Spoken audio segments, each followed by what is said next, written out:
Good morning. Unique शिक्षण संस्थान की ऑनलाइन क्लासेज में आपका स्वागत है। और कल हम चर्चा कर रहे थे 12th क्लास की जो हमारा सेकंड पार्ट चल रहा है कि संघीय कार्यपालिका, जिसके अंतर्गत हम राष्ट्रपति के बारे में हम चर्चा कर रहे थे। और हमारी चर्चा यहाँ तक पहुँच चुकी थी कि जो राष्ट्रपति की जो शक्तियों के बारे में हम चर्चा कर रहे थे, जिसके अंदर हमने दो भागों में बांट लिया था कल। दो भागों के अंदर एक तो सामान्यकालीन शक्तियाँ थी, दूसरी आपातकालीन शक्तियाँ थी। और इन सामान्यकालीन और आपातकालीन जो शक्तियाँ हैं, इनके अंतर्गत हम सर्वप्रथम सामान्यकालीन शक्तियों से संबंधित हम चर्चा कर रहे थे कि सामान्यकालीन शक्तियों में हमने दो शक्तियों के बारे में चर्चा कर ली। दो कौन कौन सी थी? एक तो थी कार्यपालिका शक्तियाँ, यह हमारी संपन्न हो चुकी थी। और दूसरी जो हमने वित्तीय शक्तियों के बारे में चर्चा की थी, वित्तीय शक्तियाँ, ये भी हमारी संपन्न हो चुकी थी। और आज हम जो चर्चा करेंगे वो है तीसरी जो शक्ति है राष्ट्रपति की, वो है विधायी शक्तियाँ। विधायी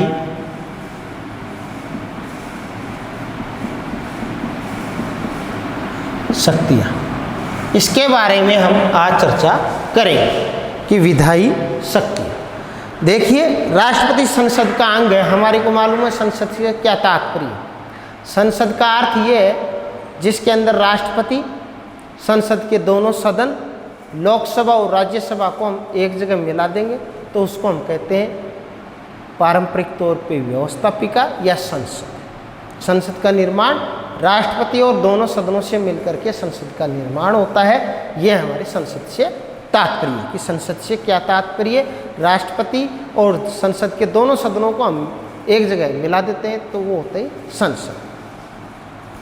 तो इस प्रकार से देखिए, संसद का अभिन्न अंग है। कौन है संसद का अभिन्न अंग? जिसको दूर नहीं किया, क्योंकि राष्ट्रपति से मिलकर ही संसद बनती है। तो इस प्रकार से राष्ट्रपति संसद का अंग है और इस कारण अनेक काम करता है। संसद का अंग होने के कारण पूरे देश के अंदर जो व्यवस्था बनाने का काम है, संपूर्ण देश के अंदर जो राज्य व्यवस्था को संचालित जहाँ से होती है वो है संसद। क्योंकि और संसद का अभिन्न अंग कौन है? राष्ट्रपति। तो इस प्रकार से राष्ट्रपति संसद का अभिन्न अंग होने के कारण क्या करता है? अनेक काम करता है। और इन कामों को हम क्या कहते हैं? विधायी कार्य। क्या कहते हैं? राष्ट्रपति के विधायी कार्य। विधायी मीन्स कानून। कानून निर्माण का काम कहाँ होता है भाई? संसद में। मुख्य कार्य जो संसद का है वो कानूनों का निर्माण करना है। और कानूनों के निर्माण में संसद कानूनों का निर्माण करती है। और वो कानून वो तभी ही वास्तविक रूप में आएंगे जब उन कानूनों के ऊपर राष्ट्रपति द्वारा स्वीकृति हो जाएगी या राष्ट्रपति हस्ताक्षर कर देगा तो वो विधि या वो कानून बन जाएगा। इस प्रकार से ये जो कानूनों का निर्माण की जो प्रक्रिया है, कानून निर्माण की या विधि निर्माण की जो प्रक्रिया है, वो इस प्रक्रिया में कौन कौन भूमिका निभाता है? संसद के दोनों सदन, साथ में राष्ट्रपति। ये तीनों कड़ियाँ जुड़ करके और कोई भी देश के लिए कानून बनाते हैं या विधियों का निर्माण करते हैं। इस प्रकार से अभिन्न अंग होने के कारण भी इसको हम राष्ट्रपति के विधायी कार्य कह सकते हैं। तो इनको हम राष्ट्रपति के विधायी कार्य कहते हैं। इन विधायी कार्यों में जैसे विधायी कार्य राष्ट्रपति के कौन कौन से हैं? जैसे संसद का सत्र बुलाना, तो इसमें हम विधायी शक्तियों में एक तो है संसद का अंग होता है राष्ट्रपति।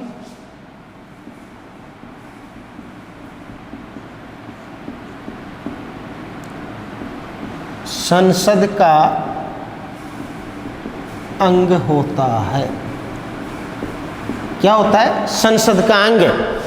और इसी कारण से राष्ट्रपति के और वो संसद का अंग होने के कारण अनेक काम करता है। और इन कार्यों को हम क्या कहते हैं? राष्ट्रपति के विधायी कार्य करते हैं। इन विधायी कार्यों में राष्ट्रपति की जो शक्तियाँ हैं, इन विधायी कार्यों में जैसे इन विधायी कार्यों में कौन कौन से कार्य आते हैं या विधायी शक्तियों में राष्ट्रपति कौन कौन से काम करता है, तो कौन कौन से काम करता है, जैसे संसद का सत्र बुलाता है, क्या करता है, जैसे संसद के सत्र को बुलाना, संसद का सत्र बुलाता है, एक तो ये कार्य करता है संसद का सत्र बुलाना, संसद का सत्रावसान करना, संसद का सत्रावसान क्या करता है, संसद का सत्रावसान करना, ये काम भी कौन करता है, राष्ट्रपति करता है कि संसद के सत्र को बुलाना, उसके जो सत्र है उसको सत्रावसान करना, ये दोनों कार्य किसके, राष्ट्रपति। कौन से कार्यों में आते हैं, विधायी कार्यों में। साथ ही में और क्या करता है, लोकसभा को भंग करता है, क्योंकि संसद का अंग है लोकसभा भी, क्योंकि दो सदन है संसद के, दोनों सदनों में जैसे लोकसभा और राज्यसभा, तो लोकसभा को भंग करने का काम भी कौन करता है, राष्ट्रपति। तो लोकसभा को भंग करता है, लोकसभा को भंग करता है, ये काम करता है, लोकसभा को भंग करने का काम करता है। साथ ही में और क्या करता है, अनुच्छेद 85 के अनुसार यह होता है कि कई बार क्या होता है, विधेयक से संबंधित दोनों सदनों में असहमति हो जाती है, लोकसभा में पारित हो जाता है, राज्यसभा में पारित नहीं हो पाता है, राज्यसभा उसमें कुछ संशोधन करवानी चाहती है, या राज्यसभा के अंदर पारित हो जाता है लोकसभा। ऐसी स्थिति में जब उन दोनों सदनों के मध्य उस विधेयक से संबंधित कोई विवाद पैदा हो जाए, उनमें सहमति नहीं बन पाए, तो ऐसी स्थिति में क्या करता है, दोनों सदनों की संयुक्त अधिवेशन बुलाता है।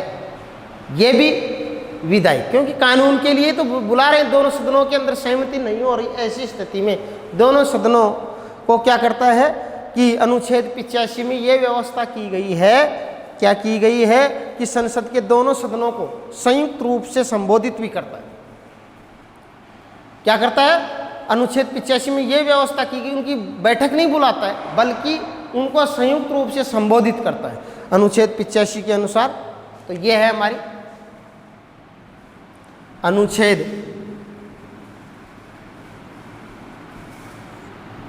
85 के अनुसार, अनुच्छेद 85 के अनुसार किस बात की व्यवस्था की गई है कि दोनों सदनों की संयुक्त, दोनों सदनों को संयुक्त रूप से, अनुच्छेद 85 के अनुसार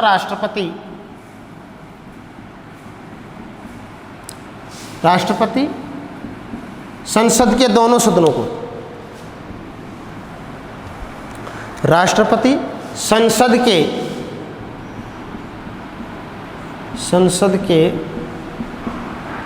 दोनों सदनों को संयुक्त रूप से संबोधित करता है, संबोधित करता है। यह हमारे संविधान के अनुच्छेद 85 में यह व्यवस्था की गई है कि राष्ट्रपति जो है वो संसद के दोनों सदनों को संयुक्त रूप से संबोधित करता है। ये भी इसकी विधायी शक्तियों में गिना जाता है कि दोनों सदन है जो लोकसभा और राज्यसभा, इन दोनों सदनों को संयुक्त रूप से संबोधित करेगा कौन, राष्ट्रपति। उस समय हमारे संविधान के कौन से अनुच्छेद में ये व्यवस्था की गई है, 85। साथ ही साथ में देखिए, और दोनों जो सदन है उन सदनों के अंदर कुछ सदस्यों को भी मनोनीत करता है। कौन से सदनों में, दोनों सदनों में। दोनों सदन में कौन कौन से हैं, जैसे एक तो है जैसे लोकसभा, और दूसरा जैसे एक सदन है राज्यसभा। लोकसभा और राज्यसभा, इन दोनों सदनों में राष्ट्रपति क्या है, विधायी शक्तियों में आ जाएगा। इसके अंदर उस सदस्यों को मनोनीत भी करता है। कितने सदस्यों को, जैसे लोकसभा के अंदर तो देखो ये लोकसभा में कितने सदस्यों को करता है ये? 2 सदस्यों को। लोकसभा में कितने को? 2। तो लोकसभा में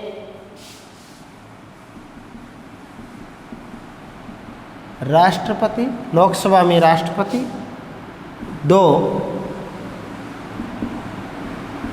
आंग्ल भारतीय समुदाय के सदस्यों को मनोनीत करता है।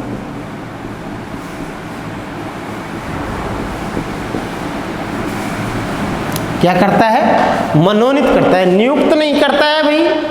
नियुक्ति तो कार्यपालिका शक्तियों में आ जाएगी। सामान्य कालीन जो इसकी जो शक्तियाँ उनमें कार्यपालिका शक्तियों के अंदर जहाँ भी जिस शब्द का प्रयोग हुआ है, चाहे वो प्रधानमंत्री है, चाहे उसकी मंत्रिपरिषद है, चाहे राज्यपाल है, और चाहे जो महान्यायवादी है, चाहे संघ लोक सेवा आयोग के अध्यक्ष, चाहे सदस्य हैं, और चाहे मुख्य न्यायाधीश या न्यायाधीश हैं, चाहे वो सुप्रीम कोर्ट के, चाहे वो हाई कोर्ट के, चाहे विदेशों में उन सब के अंदर नियुक्ति शब्द का प्रयोग किया गया है। वहाँ पर नियुक्ति की जाती है किसके द्वारा? राष्ट्रपति के। जबकि यहाँ पर विधायी शक्तियों के अंदर लोकसभा और राज्यसभा में क्या करता है? राष्ट्रपति मनोनीत करता है। यहाँ पर नियुक्ति नहीं करता है अपनी इच्छा से या अपने मन से मनोनीत करता है। कितने सदस्यों को? लोकसभा में राष्ट्रपति 2 आंग्ल भारतीय समुदाय के, आंग्ल भारतीय समुदाय के कितने सदस्यों को? लोकसभा के अंदर 2 सदस्यों, और राज्यसभा के अंदर जो प्रतिष्ठित व्यक्ति हैं उनमें, तो राज्यसभा में कितने प्रतिष्ठित व्यक्तियों को, कितने उनकी सदस्य संख्या है? 12 सदस्यों को राष्ट्रपति राज्यसभा के अंदर मनोनीत करता है। वो सदस्य क्या होते हैं? एक तरह से ख्याति प्राप्त होते हैं, चाहे वो समाज सेवी भी हो सकते हैं, चाहे वो साहित्य में, अन्य क्षेत्रों के विज्ञान में, इस प्रकार के जो प्रसिद्ध व्यक्ति होते हैं उनको मनोनीत करता है। कितने? राज्यसभा के अंदर 12 सदस्यों। तो इस प्रकार से लोकसभा में 2 को, और जो राज्यसभा के अंदर है, राज्यसभा में राष्ट्रपति, राज्यसभा में राष्ट्रपति 12, यहाँ पे 12 शब्द आ जाएगा। राज्यसभा में राष्ट्रपति 12 सदस्यों को मनोनीत करता है।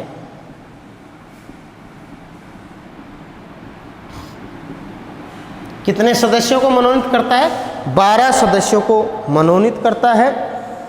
और साथ ही में देखिए हमारे संविधान के अंदर जो विधायी शक्तियों के अंदर ही और बात क्या बताई गई है राष्ट्रपति के लिए, कि राष्ट्रपति को क्या शक्तियां दी गई हैं? अनुच्छेद 111 के अंतर्गत कोई भी विधेयक है, मान लो पहले विधेयक के रूप में आता है, विधेयक की जब राष्ट्रपति हस्ताक्षर कर देता है, दोनों सदनों से विधेयक स्वीकृत हो जाता है, राष्ट्रपति के पास में हस्ताक्षर के लिए जाता है, राष्ट्रपति उसको स्वीकृति दे देता है अपने हस्ताक्षर करके, तो वो किसका रूप, वो विधेयक किसमें कन्वर्ट हो जाता है? किसमें बदल जाता है? कानून में। किसमें बदल जाता है अभी? कानून के अंदर वो बदल जाता है और वो कानून का रूप धारण कर लेता है, या विधेयक कानून में कन्वर्ट हो जाता है। तो इसके लिए वो जो साइन करता है, हस्ताक्षर करता है, वो हमारे संविधान के अंदर अनुच्छेद 111 में 111 में 111 मतलब अनुच्छेद 111 के अनुसार कोई विधेयक तब तक कानून नहीं बन सकता है। कब तक? जब तक राष्ट्रपति उस पर हस्ताक्षर न कर दे। कोई भी विधेयक है, जब तक उसके ऊपर राष्ट्रपति हस्ताक्षर नहीं करेगा वो कानून नहीं बनेगा। जब अनुच्छेद 111 के अंतर्गत राष्ट्रपति हस्ताक्षर कर देगा तो वो विधेयक वहाँ से विधेयक से बदल करके किस में बदल जाएगा? वो कानून में परिवर्तित हो जाएगा। यह हमारे संविधान के अंदर अनुच्छेद 111 के अंदर ये व्यवस्था की गई है कि राष्ट्रपति क्या है, हस्ताक्षर करेगा किसी भी विधेयक के ऊपर, वो कानून के अंदर बदल जाएगा। तो अनुच्छेद 111 के अनुसार, अनुच्छेद 111 के अनुसार, अनुच्छेद 111 के अनुसार कोई विधेयक तब तक कानून नहीं बन सकता है, कोई विधेयक तब तक कानून, तब तक कानून नहीं बन सकता है जब तक, क्या है, कोई कानून नहीं बन सकता है जब तक कोई विधेयक, तब तक कानून नहीं बन सकता है जब तक राष्ट्रपति उस पर हस्ताक्षर नहीं कर दे, जब तक राष्ट्रपति उस पर हस्ताक्षर नहीं कर दे।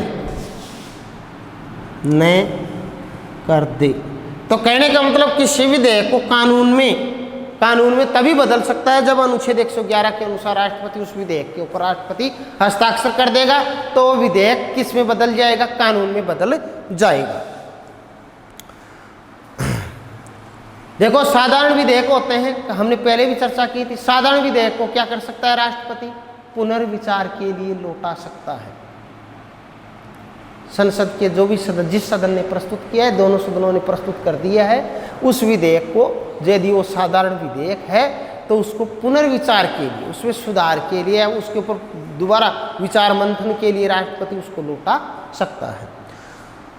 लेकिन यदि उस विधेयक को संसद ने दोबारा राष्ट्रपति के सामने पेश कर दिया, प्रस्तुत कर दिया हस्ताक्षर होने के लिए, कानून में बदलने के लिए, कानून के अंदर उसको पारित होने के लिए, यदि उस विधेयक को साधारण विधेयक होना चाहिए और यदि उस साधारण विधेयक को वापस राष्ट्रपति के सम्मुख प्रस्तुत कर दिया, ऐसी स्थिति में क्या होगा, राष्ट्रपति को उस विधेयक, उस साधारण विधेयक के ऊपर हस्ताक्षर करने के लिए बाध्य होना पड़ेगा।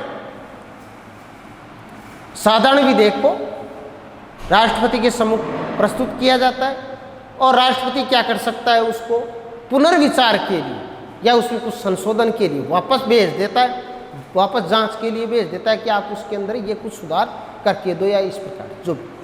परंतु यदि संसद ने वापस उस साधारण विधेयक को यदि राष्ट्रपति के पास भेज दिया पुनः दोबारा, तो ऐसी स्थिति में राष्ट्रपति को उसके ऊपर हस्ताक्षर करने के लिए या उसको स्वीकृति देने के लिए बाध्य होना पड़ेगा। तो इस प्रकार से साधारण विधेयक दोबारा यदि पेश कर दिया जाता है तो ऐसी स्थिति में राष्ट्रपति हस्ताक्षर के लिए बाध्य होगा। अब देखिए क्या होता है, संविधान में राष्ट्रपति के लिए ऐसी कोई समय सीमा निश्चित नहीं की है। कई बार कोई विधेयक होता है, मान लो, क्योंकि हम विधायी शक्तियां पढ़ रहे हैं, तो संविधान में राष्ट्रपति के लिए ऐसी कोई समय सीमा नहीं है, समय सीमा निश्चित नहीं की है कि राष्ट्रपति के पास में कोई विधेयक हो गया हस्ताक्षर होने के लिए या कानून में बदले जाने के लिए, उसके पास में राष्ट्रपति के पास में प्रस्तुत कर दिया गया कि आप इसके ऊपर इसको स्वीकृति दीजिए, हस्ताक्षर कीजिए, ऐसी स्थिति में कि इतने समय में दीजिए। यह हमारे संविधान के अंदर कोई व्यवस्था नहीं है कि राष्ट्रपति के पास कोई विधेयक आ गया और उसके अंतर्गत इतनी समय सीमा के भीतर उसको हस्ताक्षर करके देना पड़ेगा या उसको स्वीकृति देनी पड़ेगी, ऐसी हमारे संविधान के अंदर कोई व्यवस्था नहीं की गई है। तो ऐसी स्थिति में राष्ट्रपति क्या होगा कि राष्ट्रपति को ऐसा लगे कि इस विधेयक के अंदर कहीं ना कहीं कोई कमी है, तो राष्ट्रपति क्या कर सकता है, उस विधेयक को रोक के रख सकता है और उसके ऊपर उसको स्वीकृति नहीं दे, उसके ऊपर हस्ताक्षर न करे और उसको ऐसे ही कुछ समय के लिए या ऐसे ही रख दे, उसको एक साइड के अंदर रख दे, जिसको हम पॉकेट वीटो कहते हैं। क्योंकि ये तो हमारे संविधान में स्पष्ट है कि जब तक कोई भी विधेयक है वो तब तक कानून का रूप धारण नहीं करेगा, जब तक राष्ट्रपति उसको स्वीकृति या हस्ताक्षर नहीं कर दे तब तक वो कानून का रूप धारण नहीं करेगा। ऐसी स्थिति और नहीं है, हमारे संविधान में ये व्यवस्था की गई कि इस समय सीमा के भीतर राष्ट्रपति को स्वीकृति देनी आवश्यक है या उसके ऊपर हस्ताक्षर करने आवश्यक है उस विधेयक के ऊपर। ऐसी स्थिति में क्या होता है, कई बार राष्ट्रपति क्या करता है, उसके सामने विधेयक प्रस्तुत कर दिया जाता है और राष्ट्रपति को ऐसा लगे कि इस विधेयक के अंदर कुछ कमी है या कुछ इसमें और सुधार की गुंजाइश है, तो वो लौटा भी सकता है, नहीं भी लौटाए और यदि एक साइड के अंदर उसको अनदेखी कर दे उस विधेयक के ऊपर, तो ऐसी स्थिति में उस शक्ति को हम राष्ट्रपति, क्योंकि ये तो पाबंद तो है नहीं, क्योंकि संविधान में समय सीमा उसके लिए निश्चित की नहीं है कितने समय के भीतर राष्ट्रपति को जवाब देना होगा, उसके ऊपर हस्ताक्षर करना होगा। ये न होने के कारण राष्ट्रपति उसको उसके ऊपर हस्ताक्षर नहीं करेगा तो वो विधेयक के रूप में जो लटका रह जाएगा। ऐसी स्थिति में इस विधेयक को स्वीकृति नहीं देने की ये स्थिति क्या कहलाती है? राष्ट्रपति का वीटो पावर, पॉकेट पावर। तो इसको कहते हैं राष्ट्रपति का पॉकेट वीटो, क्योंकि राष्ट्रपति पॉकेट जेबी निषेधाधिकार भी कह सकते हैं हिंदी के अंदर इसको, जेबी निषेधाधिकार, कि उसको जिस जैसे राष्ट्रपति के पास आया हुआ है उसने सिग्नेचर किए नहीं, और जिस दिन भी उसकी इच्छा हुई कि आज इसके अंदर हम स्वीकृति, उसने सिग्नेचर कर दिए, वो कानून का रूप धारण कर देगा। अन्यथा वो बस जेब के अंदर ही एक तरह से जेबी वीटो या पॉकेट वीटो भी कह सकते हैं हम उसको, जेबी निषेधाधिकार, उसको रोके रखने की जो शक्ति है वो जेबी निषेधाधिकार या पॉकेट वीटो भी कहलाती है, क्योंकि समय सीमा हमारे संविधान में निश्चित नहीं है, जिसका प्रयोग अभी तक हमारे राष्ट्रपति ज्ञानी जैल सिंह ने किया था, डाक बिल विधेयक के संदर्भ में किया था। डाक बिल विधेयक प्रस्तुत किया गया था, उसके संदर्भ के अंदर जो हमारे राष्ट्रपति थे ज्ञानी जैल सिंह, उन्होंने पॉकेट वीटो का प्रयोग किया था कि संसद से वो पारित विधेयक होकर के आ गया और राष्ट्रपति के पास पहुंच गया।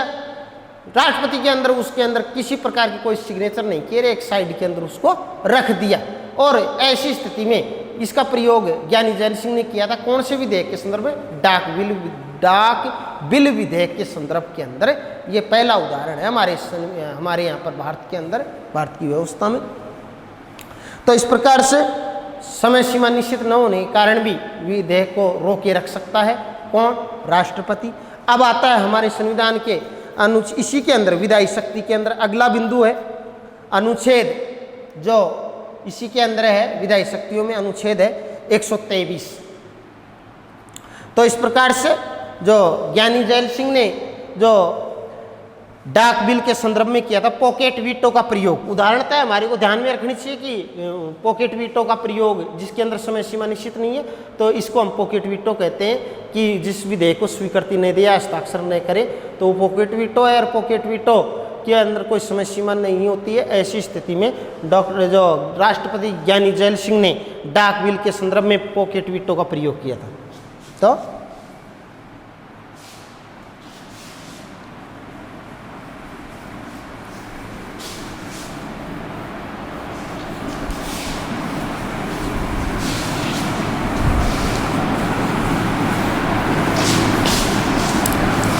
तो इसमें आ जाएगा राष्ट्रपति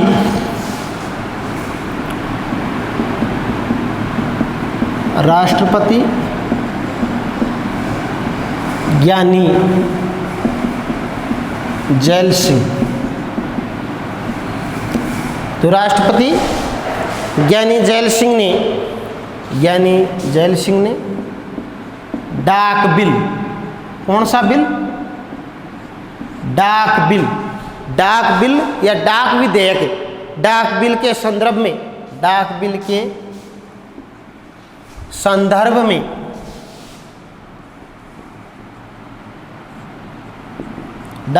संदर्भ में पॉकेट वीटो का प्रयोग किया। किसने? हमारे राष्ट्रपति ज्ञानी जैल सिंह। अब आता है इसी में विधायी शक्तियों में हमारा जो राष्ट्रपति है उसको अनुच्छेद 123 के अंदर भी कुछ शक्तियां प्रदान की गई हैं, जिनको हम कहते हैं अध्यादेश जारी करने की शक्ति। अनुच्छेद विधायी शक्तियों में ही एक अनुच्छेद है, अनुच्छेद 123। अनुच्छेद 123 के अंदर राष्ट्रपति को शक्ति प्रदान है कि जब संसद का सत्र नहीं चल रहा है, मान लो देश के अंदर संसद का सत्र नहीं, क्योंकि सत्र कितने चलते हैं? 3 चलते हैं, हमने चर्चा की थी। शीतकालीन सत्र है, मानसून सत्र है,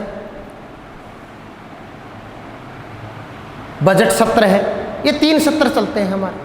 तो इन 3 सत्रों के अंदर जैसे मान लो कोई सत्र नहीं चल रहा है, उस स्थिति के अंदर देश को किसी कानून की आवश्यकता है, तो वो कानून किस प्रकार से? अनुच्छेद 123 का प्रयोग करेगा कौन? राष्ट्रपति। और अनुच्छेद 123 के अंतर्गत क्या करेगा राष्ट्रपति? अध्यादेश जारी कर सकता है। अनुच्छेद 123 में राष्ट्रपति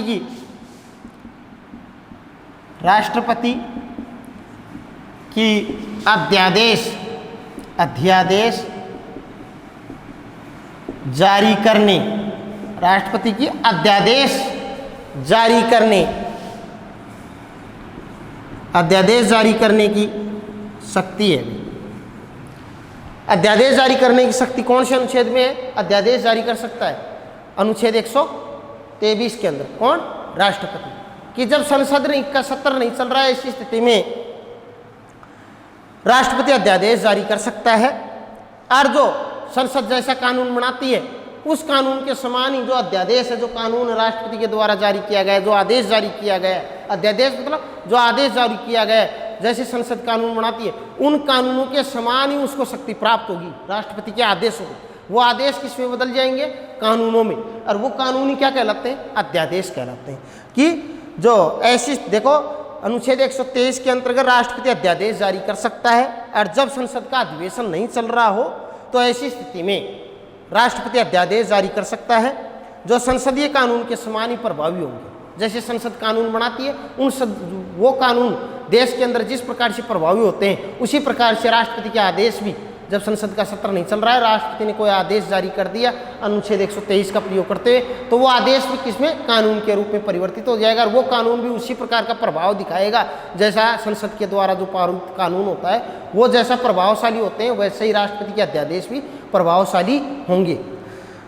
और यह अध्यादेश संसद के पुनः, जब यह अध्यादेश तब तक प्रभावी रहेंगे जब तक संसद का सत्र दोबारा चालू हो जाएगा, और उसी स्थिति में संसद के पुनः समन्वित होने पर उसके सामने रखे जाएंगे। यह अध्यादेश जब संसद का सत्र चालू होगा उसके सामने यह अध्यादेश को राष्ट्रपति के द्वारा 123 के अंतर्गत जो आदेश जारी किए थे, जो अध्यादेश जारी किए थे, राष्ट्रपति के सम्मुख रखे जाएंगे। उसके संसद के सम्मुख, राष्ट्रपति के नहीं, राष्ट्रपति के द्वारा तो जारी किए संसद के सम्मुख प्रस्तुत किए जाएंगे। और यदि संसद 6 सप्ताह में पारित कर, यदि 6 सप्ताह के भीतर, 6 सप्ताह तो देख लो 6 सप्ताह में कितने, तो 42 दिन होंगे, 7 6 42 दिन या 6 सप्ताह में पारित करके विधि बना दिया तो उस कानून जो अध्यादेश जारी किया उसके ऊपर कानून बना दे, उसको कानून में बदल दिया तो कौन? संसद। तो वो कानून में परिवर्तित हो जाएगा। और यदि उसके ऊपर 6 सप्ताह, जब संसद का सत्र चालू होगा और 6 सप्ताह के भीतर यदि उसके ऊपर संसद ने किसी प्रकार का कोई कानून नहीं बनाया तो स्वतः ही वो अध्यादेश निरस्त मान लिया जाएगा, खत्म मान लिया जाएगा, तो वो स्वतः ही समाप्त हो जाएगा। तो ऐसी स्थिति में कि अनुच्छेद 123 के तहत राष्ट्रपति अध्यादेश जारी कर सकता है। और जब संसद का अधिवेशन नहीं चल रहा है तो ऐसी स्थिति में राष्ट्रपति की जो आदेश जारी करने की शक्ति क्या कहलाती है? अध्यादेश की शक्ति कहलाती है। ये हमारे संविधान के 124 के अंदर इसकी व्यवस्था की गई है। तो इसके अंतर्गत क्या होता है, ये अध्यादेश होते हैं वो संसदीय कानून की तरह ही प्रभावी होते हैं, परंतु ये अध्यादेश जब संसद का सत्र दोबारा चलेगा, ऐसी स्थिति में यदि संसद 6 सप्ताह के भीतर इनको विधि में कन्वर्ट कर देती है, बदल देती है, तो ऐसी स्थिति में तो ये कानून बन जाएंगे। और यदि विधि में नहीं बदले इनको 6 सप्ताह के भीतर, तो ऐसी स्थिति में ये कानून जो अध्यादेश है वो स्वतः ही समाप्त हो जाएगा। इस प्रकार से यह अध्यादेश जारी करने की शक्ति है किसकी? राष्ट्रपति की। तो हमने आज चर्चा की राष्ट्रपति की विधायी शक्तियों के बारे में। अगला हमारा इसी के अंदर जो बिंदु आता है वो होता है न्यायिक शक्तियां, राष्ट्रपति की न्यायिक शक्तियां।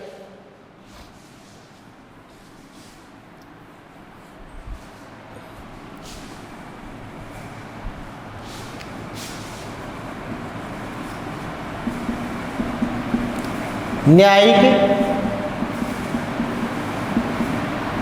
शक्तियां, देखो राष्ट्रपति को न्याय के क्षेत्र में भी कुछ शक्तियां प्रदान की गई है कि जैसे अनुच्छेद 72 है, कौन सा न्यायिक शक्तियों के अंदर? अनुच्छेद 72 के अंदर राष्ट्रपति को पावरफुल बनाया गया है। और अनुच्छेद 72 न्याय से संबंधित है कि जब न्यायालय के द्वारा, चाहे वो सुप्रीम कोर्ट है, जैसे न्यायालय के द्वारा किसी भारतीय, जो कोई भी भारतीय न्यायालय द्वारा कोई दंडित व्यक्ति है, उस दंडित व्यक्ति की सजा को कम भी कर सकता है। अनुच्छेद 72 में ऐसा प्रावधान किया गया है, राष्ट्रपति को पावरफुल बनाया गया है कि कोई दंडित व्यक्ति है वो तो उसके दंड को, दंडित न्यायालय के द्वारा दंडित व्यक्ति के दंड को, जो न्यायालय ने दंड दिया है उस दंड को क्या कर सकता है? अनुच्छेद 72 का प्रयोग करते हुए राष्ट्रपति क्या कर सकता है? उसको कम कर सकता है, साथ में उसको माफ भी कर सकता है। परंतु एक चीज़ का ध्यान रखना है हमारे को, उसको बढ़ा नहीं सकता है। बढ़ा इसलिए नहीं सकता क्योंकि उसने थोड़ी उसके ऊपर कोई न्याय दिया है, क्योंकि न्याय देने का कार्य किसका है? न्यायालय का। पर न्यायालय ने दंड दे दिया, उसको कोई भी पनिशमेंट दिया है, और पनिशमेंट या न्याय उसके ऊपर जो दंड दिया है उसको, उस दंड को केवल कम करने की शक्ति है, क्योंकि न कि कोई राष्ट्रपति अपने आप में न्यायाधीश नहीं है। न्यायाधीश ने जो दंड दिया है उस दंड को कम भी कर सकता है और उसको समाप्त भी कर सकता है। जैसे कोई अपराधी है, अपराधी को दंड दे दिया, किसने? न्यायालय ने। तो राष्ट्रपति के सामने याचिका प्रस्तुत करेगा दया याचना, जैसे उसको मृत्युदंड दे दिया अनुच्छेद न्यायालय ने, तो ऐसी स्थिति में अनुच्छेद 72 के तहत राष्ट्रपति अनुच्छेद 72 का प्रयोग करते हुए, क्योंकि अपराधी या जो दंडित व्यक्ति है उसके द्वारा क्षमा याचना प्रस्तुत की गई है राष्ट्रपति, तो राष्ट्रपति उसके ऊपर विचार विमर्श करेगा। राष्ट्रपति को उपयुक्त लगेगा तो उसकी सजा को वो कम भी कर सकता है और खत्म भी कर सकता है और उसको यथावत भी रख सकता है, उसके ऊपर कोई निर्णय भी नहीं दे सकता है। तो इस प्रकार से राष्ट्रपति को न्यायिक शक्तियां प्रदान की गई। तो अनुच्छेद 72 के अनुसार राष्ट्रपति को अधिकार दिया गया है, क्या अधिकार दिया गया है? कि न्यायालय द्वारा दंडित व्यक्ति, कि न्यायालय के द्वारा किसी को दंड दिया गया है, उस व्यक्ति को क्षमा भी प्रदान कर सकता है, माफ भी कर सकता है, उसके दंड को क्या है? कम भी कर सकता है और दंड को बदलने की शक्ति भी प्राप्त है, मतलब कम करने की। उसको जैसे किसी को मृत्युदंड दे दिया न्यायालय ने, तो न्यायालय ने मृत्युदंड दे दिया तो व्यक्ति वो अंतिम रूप से भारत के जो राष्ट्रपति उसके सामने दया याचना प्रस्तुत करेगा और दया याचना के ऊपर राष्ट्रपति अपना विचार विमर्श करेगा। चाहे तो उसके ऊपर वो उसके दंड को कम भी कर सकता है, उसके दंड को माफ भी कर सकता है और वो दंड यथावत भी रह सकता है। राष्ट्रपति किसी प्रकार की उसकी दया याचना को अस्वीकार भी कर सकता है, स्वीकार नहीं अस्वीकार भी कर सकता है। ऐसी स्थिति में वो उसको दंड मिलेगा और चाहे तो राष्ट्रपति उसके दंड को कम भी कर सकता है, जैसे मृत्युदंड को उम्र कैद में बदल सकता है या फिर उसके दंड को समाप्त भी कर सकता है। तो इस प्रकार से न कि उसके दंड को बढ़ा नहीं सकता है, घटा ही सकता है या फिर उसको यथावत रख सकता है। इस प्रकार से हमारे संविधान के अंदर अनुच्छेद 72 के अंतर्गत राष्ट्रपति को न्यायिक शक्तियाँ भी प्रदान की गई हैं। इस प्रकार से हमने राष्ट्रपति की सामान्यकालीन शक्तियों के बारे में जिक्र किया और हमने इनके संदर्भ में राष्ट्रपति की सामान्यकालीन शक्तियों के बारे में विस्तार से चर्चा करते हुए इसके बारे में हमने जानकारी प्राप्त की। अब हमारा जो कल के लिए हमारा जो बिंदु रहेगा वो रहेगा राष्ट्रपति की आपातकालीन शक्तियाँ, जिनके बारे में हम कल चर्चा